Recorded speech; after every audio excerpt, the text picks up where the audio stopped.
శ్రీ శ్రీ శ్రీ ఆచార్య ప్రబోధానంద యోగీశ్వరుల వారి దివ్య ఆశీస్సులతో ప్రబోధ సేవా సమితి హిందూ జ్ఞాన వేదిక విజయనగరం శాఖ ఆధ్వర్యంలో శుక్రవారం శ్రీకృష్ణ జన్మాష్టమి వేడుకల ముగింపు ఉత్సవాలు ముగిశాయి. ఈ నెల 26న శ్రీకృష్ణ జన్మాష్టమి సందర్భంగా గురుజాడ కళాభారతి ఆడిటోరియంలో 5 రోజులు శ్రీకృష్ణుని ప్రతిమకు ప్రత్యేక పూజలు జరిగాయి. ముగింపు ఉత్సవాలకు విజయనగరం శాసన సభ్యురాలు పుసపాటి అతిథి గణపతిరాజు ముఖ్య అతిథిగా హాజరై స్వామివారి పల్లకి ఊరేగింపును ప్రారంభించారు. ముందుగా ఆమె సమితి అధ్యక్షుడు వానపల్లి శంకర్రావుతో కలిసి శ్రీకృష్ణుని ప్రతిమకు ప్రత్యేక పూజలు చేశారు. అనంతరం ఆమె మాట్లాడుతూ ఇటువంటి ఆధ్యాత్మిక కార్యక్రమాల ద్వారా ప్రజల్లో భక్తిభావం పెరుగుతుందన్నారు. శ్రీకృష్ణుడు చెప్పిన భగవద్గీత విధానాన్ని ప్రతి ఒక్కరూ ఆచరించాలన్నారు. అప్పుడే దేవుడు తెలిపిన ధర్మాలకు అర్థం ఉంటుందన్నారు.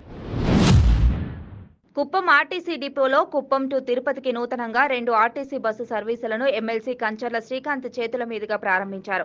ఈ సందర్భంగా ఆయన రిబ్బన్ కట్ చేసి బస్సు సర్వీసులను ప్రారంభించారు. అనంతరం ఆయన స్వయంగా బస్సు నడిపారు. ప్రజల సౌకర్యార్థం నూతన బస్సు సర్వీసులను అందుబాటులోకి తీసుకురావడం జరిగిందని ఆయన తెలిపారు. ఈ కార్యక్రమంలో నియోజకవర్గ TDP in charge Maniratnam, Kuppam municipality అధ్యక్షుడు రాజ్ కుమార్, కౌన్సిలర్లు, కూటమి నాయకులు డాక్టర్ నరేష్ తదితరులు పాల్గొన్నారు.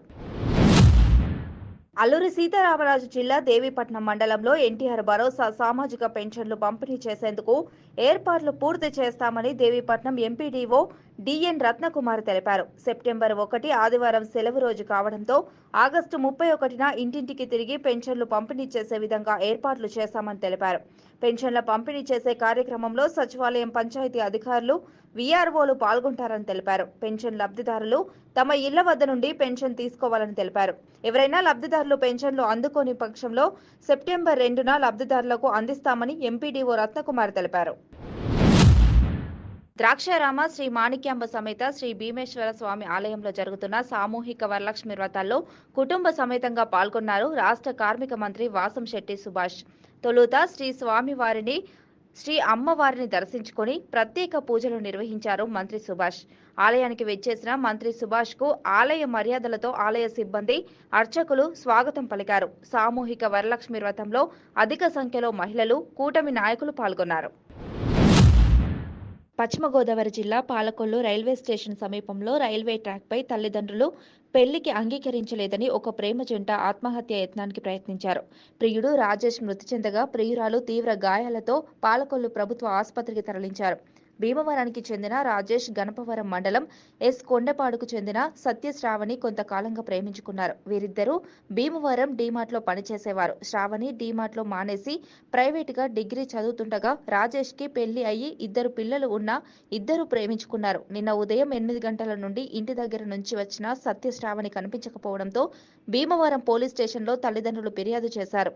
అయితే రాత్రి ఇద్దరు ఆత్మహత్య చేసుకుందామని ఒక నిర్ణయానికి వచ్చి ఇద్దరు పట్టాలపై ఉండగా రైలు వచ్చే సమయానికి ప్రియురాలు సత్యశ్రావణిని పట్టాలపై నుండి బయటకు గెంటివేసి తను ఆత్మహత్య చేసుకున్నట్టుగా శ్రావణి తెలుపుతుంది. రామచంద్రపురం ఏరియా ఆసుపత్రిలో రాష్ట్ర కార్మిక శాఖ మంత్రి వాసంశెట్టి సుభాష్ ఆకస్మికంగా తనిఖీ చేశారు. ప్రస్తుతం డెంగ్యూ, టైఫాయిడ్, మలేరియా, వైరల్ జ్వరాలతో ఎక్కువ మంది ఏరియా ఆసుపత్రిలో చేరుతున్నారు. ఈ నేపథ్యంలో రోగులకు అందుతున్న వైద్య సేవలను స్వయంగా తెలుసుకునేందుకు మంత్రి సుభాష్ ఏరియా ఆసుపత్రిని సందర్శించారు. రోగులకు అందుతున్న వైద్య సేవలను మంత్రి అడిగి తెలుసుకున్నారు. రోగులకు అందిస్తున్న అల్పాహారం, రోగులకు మరింత మెరుగైన సేవలు అందించాలని వైద్యులను, సిబ్బందిని మంత్రి సుభాష్ ఆదేశించారు. ఎన్టీఆర్ మార్కెట్ యార్డ్లో చేపట్టిన వన మహోత్సవం కార్యక్రమంలో పాల్గొన్న స్పీకర్ అయ్యన్న పాత్రుడు సభా వేదికపై గత వైసీపీ ప్రభుత్వంలో ఫారెస్ట్ అధికారులు వ్యవహరించిన తీరుపై మండిపడ్డారు. జగన్ పాలనలో ఇష్టానురాజ్యంగా వేలాది చెట్లను నరికేస్తే ఏం చర్యలు తీసుకున్నారంటూ ఫారెస్ట్ అధికారులను ప్రశ్నించారు. వాళ్లకు చెట్లు నరికే అధికారం ఎవరు ఇచ్చారంటూ ఫారెస్ట్ అధికారులను నిలదీశారు. ప్రజల ఆరోగ్యానికి హానికరమైన పిచ్చి మొక్కలను రోడ్లకు ఇరువైపులా ఎందుకు వేస్తున్నారంటూ నిలదీశారు. ఒకవైపు శాస్త్రవేత్తలు వద్దంటున్న మొక్కలను ఆంధ్రాలో ఎందుకు వేస్తున్నారు అంటూ అటవీశాఖ అధికారులు తీరుపై అసహనం వ్యక్తం చేశారు. సమాజానికి చేటు తెచ్చే మొక్కలను నాటొద్దని CM Chandrababu, deputy CM Pawan Kalyan చెప్పినా మీరు పట్టించుకోరా అంటూ డీఎఫ్ఓపై మండిపడ్డారు. కుప్పం మండలం పెద్ద బంగారు నత్తం చెరువులో శుక్రవారం ఉదయం మహిళ మృతదేహం లభ్యమైంది. స్థానికుల సమాచారం మేరకు కుప్పం పోలీసుల ఘటనా స్థలానికి చేరుకొని పరిశీలించగా మహిళ కుప్పం బాలల ఉన్నత పాఠశాలలో గణిత ఉపాధ్యాయురాలిగా విధులు నిర్వహిస్తుందని తోటి ఉపాధ్యాయులు తెలిపారు. ఆమె పేరు శ్రీదేవి, వయస్సు 40 సంవత్సరాలుగా సమాచారం. ఇటీవల ఆమెకి కవల పిల్లలు పుట్టి 28 రోజులు అయిందని తెలుస్తోంది. ఆమె ప్రసూతి సెలవుల్లో ఉన్నట్లు తోటి అధ్యాపకులు తెలిపారు. రాయదుర్గం పట్టణంలోని బీటీపీ లేఅవుట్ వద్ద శుక్రవారం వన మహోత్సవ కార్యక్రమం నిర్వహించారు. ఈ కార్యక్రమానికి ఎమ్మెల్యే కాలువ శ్రీనివాసులు ముఖ్య అతిథిగా పాల్గొని మున్సిపల్ చైర్పర్సన్ పోరాళ్ల శిల్ప, అటవీ శాఖ అధికారులతో కలిసి ఆయన మొక్కలను నాటారు. ప్రకృతిని కాపాడాల్సిన బాధ్యత మనందరిపై ఉందని గుర్తు చేశారు. ప్రకృతిని మనం కాపాడితే అది మనల్ని బతికిస్తుందని పేర్కొన్నారు. ప్రతి ఒక్కరూ మొక్కలు నాటాలని సూచించారు. తమ ఎన్డీఏ కూటమి ప్రభుత్వంలో మొక్కలు పెంపకంపై అధిక దృష్టి సాధించామని పేర్కొన్నారు.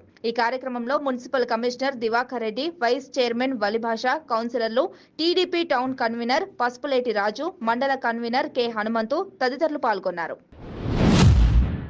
పార్వతీపురం మాన్యం జిల్లా కురూపం మండలం గుమ్మ గదబవలస సమీపంలో బొలెరో వాహనం నుంచి జారిపడి వ్యక్తి మృతి చెందాడు. జియమ్మవలస మండలం గౌరమ్మపేటకు చెందిన సింహాచలం అనే వ్యక్తి కాంక్రీట్ పనులు చేసేందుకు గుమ్మ లక్ష్మీపురం వెళ్తుండగా ఫిట్స్ రావడంతో వాహనం నుండి జారిపడి మృతి చెందాడు. ఈ ఘటనపై పోలీసులు కేసు నమోదు చేసి దర్యాప్తు చేస్తున్నారు.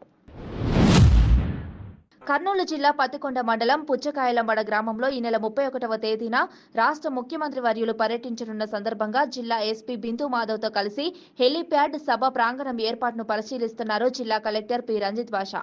జిల్లా కలెక్టర్ వెంట Pattikonda MLA KE Shyambabu, joint collector doctor B Navya తదితరులు పాల్గొన్నారు. పశ్చిమ గోదావరి జిల్లా నరసాపురం మండలం రూస్తుంబద గ్రామంలో స్థానిక లెప్రసీ హాస్పిటల్ ఎదురుగా కాలువ అవతల గల రోడ్డు పక్కన వ్యవసాయ పొలాలుగా ఆనుకొని ఉన్న ఒక మామిడి చెట్టుకు విషపు ఈగల పట్టుపట్టింది. ఈ ఈగలు అత్యంత ప్రమాదకరమని, గతంలో ఇటువంటిది పెరుపాలెం గ్రామంలో పట్టడం జరిగిందని, దీనివల్ల పశువులు చనిపోయాయి, అలాగే మనుషులు కూడా అనేక రకాలుగా ఇబ్బందులు కలగడం జరిగింది. అది దృష్టిలో పెట్టుకుని స్థానిక ప్రజలు అదే విధంగా మాకు కూడా ఏదైనా ప్రమాదం జరుగుతుందేమోనని భయభ్రాంతులకు గురవుతున్నారు. స్థానికుడు ఆకన ప్రసాద్ అనే వ్యక్తికి ఈగ కొట్టడం వల్ల అస్వస్థతకు గురై స్థానిక గవర్నమెంట్ హాస్పిటల్లో చికిత్స పొందుతున్నాడు. కావున గ్రామస్తులు ఈ విషపు ఈగలు పట్టును తొలగించి వారికి రక్షణ కల్పించవలసిందిగా కోరుచున్నారు. రైల్వే ట్రాక్ విస్తరణకు వడివడిగా అడుగులు వేసింది. ఈ రోజు కోటబొమ్మాలి నుంచి పాత ట్రాక్ తీసి కొత్త ట్రాక్ అత్యంత త్వరగా గంగారం వరకు పీడబ్ల్యూ, జోగారపు మరియు రైల్వే సిబ్బంది కలిసి మార్చడం జరిగింది. అత్యంత రద్దీగా ఉండే విశాఖపట్నం భువనేశ్వరి మధ్య ట్రాక్ విస్తరణకు రంగం సిద్ధమైంది. ప్రస్తుతం 2 ట్రాక్లను 4 ట్రాక్లుగా విస్తరించేందుకు రైల్వే బోర్డుకు డిపిఆర్ పంపించారు. రాజధాని ప్రాంతాలకు, ఉత్తరాంధ్రకు త్వరలోనే మరిన్ని రైళ్లు పరుగులు పెట్టే అవకాశం ఉంది. విశాఖపట్నం, పలాస మధ్య రైల్వే రాకపోకలు ఆలస్యంగా వెళ్లడం జరుగుతుంది. ఈ సమస్యపై దృష్టి సారించిన రైల్వే అధికారులు విజయవాడ, విశాఖపట్నం పరిస్థితి చూసి 2 నుంచి 4 లైన్లు సమూలంగా మార్చనున్నారు. ప్రస్తుతం విజయవాడ, విశాఖపట్నం మీదుగా రోజుకు సుమారు 120 రైళ్లు నడుస్తుంది. పలాస మండలం నెమలి నారాయణపురం గ్రామ సమీప జాతీయ రహదారిపై శుక్రవారం రోడ్డు ప్రమాదం చోటు చేసుకుంది. పలాసకు చెందిన గొర్రెల కాపరి కాడమాట ఆదినారాయణ సమీపంలో ఉన్న తన గొర్రెల మంద వద్దకు నడుచుకుంటూ వెళ్తుండగా వెనుక నుంచి వేగంగా వచ్చిన ఐచర్ వ్యాన్ ఢీకొట్టింది. ఈ ప్రమాదంలో తీవ్ర గాయాల పాలైన ఆదినారాయణ అక్కడికక్కడే మృతి చెందాడు. విషయం తెలుసుకున్న కాశీబుగ్గ సిఐ దాడి మోహనరావు, ఎస్ఐ రేవతి ఘటనా స్థలానికి చేరుకుని మృతదేహాన్ని పోస్టుమార్టం నిమిత్తం పలాస ప్రభుత్వ ఆసుపత్రికి తరలించి ఘటనపై కేసు నమోదు చేసి దర్యాప్తు చేస్తున్నారు. ఉమ్మడి అనంతపురం జిల్లాలో ఆర్డబ్ల్యూఎస్ శ్రీ సత్యసాయి శ్రీరామ్ రెడ్డి తాగునీరు సరఫరా పథకంలో పనిచేస్తున్న కార్మికులకు బకాయి వేతనాలు, పీఎఫ్, ఈఎస్ఐ బకాయిలు తక్షణమే చెల్లించాలని సిఐటియు రాష్ట్ర ఉపాధ్యక్షులు, తాగునీరు కార్మికుల యూనియన్ గౌరవాధ్యక్షులు జి ఓబుల్ ప్రభుత్వాన్ని డిమాండ్ చేశారు.